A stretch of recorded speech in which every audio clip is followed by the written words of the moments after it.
Very interestingly ಜಾತಿ ಗಣತಿ ಒಪ್ಪಿಗೆ ನೀಡಿರುವಂತಹ ಕೇಂದ್ರ ಸರ್ಕಾರದ ನಿರ್ಧಾರದ ಬೆನ್ನಲ್ಲೇ ಸಂಜೆ 7 ಗಂಟೆಗೆ ರಾಹುಲ್ ಗಾಂಧಿ ಸುದ್ದಿಗೋಷ್ಠಿಯನ್ನು ನಡೆಸುವಂತ ನಿಟ್ಟಿನಲ್ಲಿ ಉದ್ದೇಶಿಸಿದ್ದಾರೆ.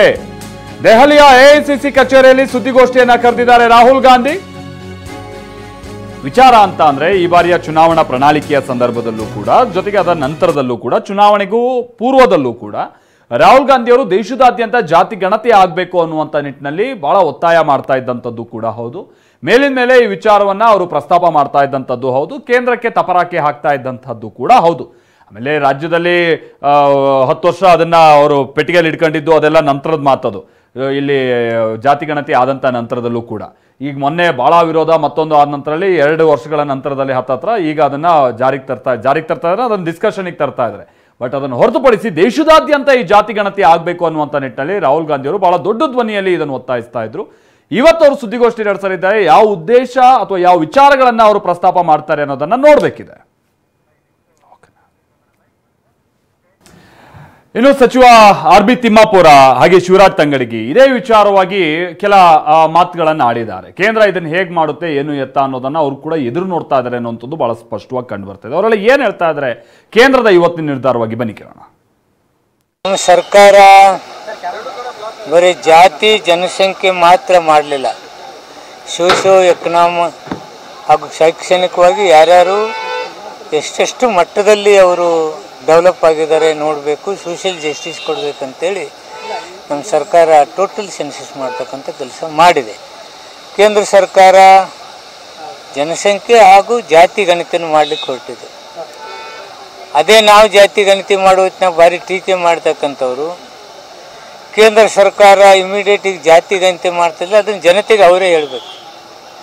ಅವರಲ್ಲಿ ಯಾವುದು ದ್ವಂದ್ವತೆ, ಯಾವಾಗಲೂ ಯಾವುದು ಪರ್ಫೆಕ್ಟಾಗಿ ಹೇಳ್ತಕ್ಕಂಥದ್ದು ಯಾವುದೂ ಇಲ್ಲ. ಇದು ಬೇಸರ ತರ್ತಕ್ಕಂಥ ಜನ ಎಲ್ಲವೂ ಇವರಿಂದ ಬೇಸರ ಆಗಿದ್ದಾರೆ.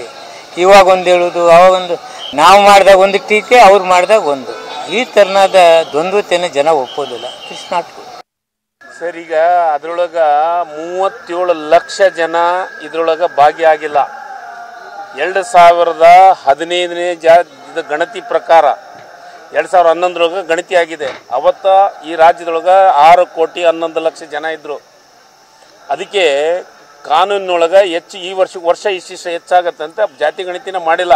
ಅದನ್ನು ಮಾಡ್ಕೊಳಕ್ಕೆ ಅವಕಾಶ ನಮಗಿದ್ದಕ್ಕೆ 2015 6,35,00,000 ಜನನ ಸರ್ವೆ ಮಾಡಿದ್ವಿ, ಗಣತಿಯೊಳಗೆ ಭಾಗಿಯಾಗಲಿ ಅಂತ ಮಾಡಿದ್ದೀವಿ. ಅದ್ರಾಗ 5,98,00,000 ಎಷ್ಟು 5,98,00,000 ಜನ ಈ ಗಣತಿ ಒಳಗೆ ಭಾಗಿಯಾಗಿದ್ದಾರೆ.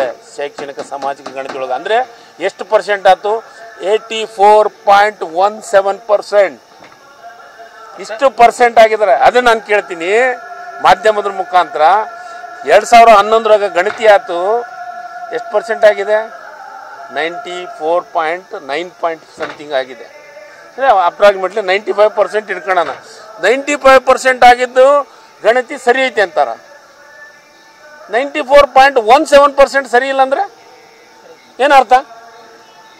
ಅದಕ್ಕೆ BJPಯವರಿಗೆ ತೃಪ್ತಿ ಇಲ್ಲ, ಬಡವ್ರ ಬಗ್ಗೆ ಕಾಳಜಿ ಇಲ್ಲ. ಅವ್ರಿಗೇನು ಕಾಳಜಿ ಅಂದರೆ ಬಾಯಿ ತೆಗೆದ್ರೆ ಹಿಂದೂ ಮುಸ್ಲಿಂ, ಅವ್ರ ಕ್ಲಾಸ್ಟಿಕ್ ಕೊನೆಗೆ ಮತ್ತಿನ್ನೊಂದು ನೆನಪಾಗೋದು ಪಾಕಿಸ್ತಾನ. ಇದು ಜಾತಿ ಬಿಟ್ಟರೆ ಬದಲಿ ಅವ್ರ ಹತ್ರ ಏನು ಮಾಡೋಕ್ಕೂ